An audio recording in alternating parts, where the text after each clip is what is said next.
Bəzən elə bilirik ki, sevilmək, qəbul olmaq üçün kiməsə nəyisə sübut etməliyik.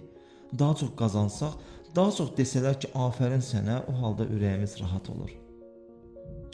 Çünki heç vaxt görünməmişik, görməyiblər bizi və indi görünmək üçün sanki içində bir səs deyir ki, görün mənə bir alqış deyin, mənə təqdir deyin, mənə afərin deyin.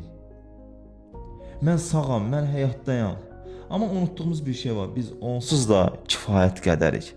Sən bu dünyaya kiməsə nəsə sübut etmək üçün gəlməmisən. Sən bu dünyaya özünü tanımaq, öz dəyərini hiss etmək və daxili gücünü xatırlatmaq üçün gəlmisən. Əgər birisi səni anlamırsa, deməli səni tanımağa hazır deyil. Əgər birisi sənə sən bacarmazsan deyirsə, bu onun inamsızlığının sənin üzərindəki əksi ola bilər.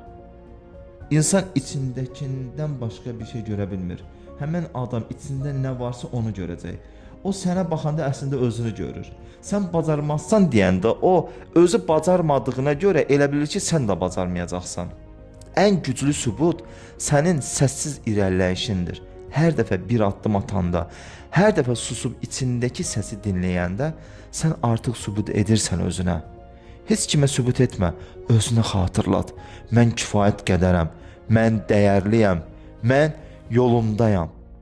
Hətta daha effektli olmaq üçün deyə bilərsən ki, daha da irəli getmək üçün nə edə bilərəm? Daha da güclü olmaq üçün, bütün potensialımı ortaya qoymaq üçün nə edə bilərəm? Və bu halda içindəki güc səni daha da irəli aparacaq.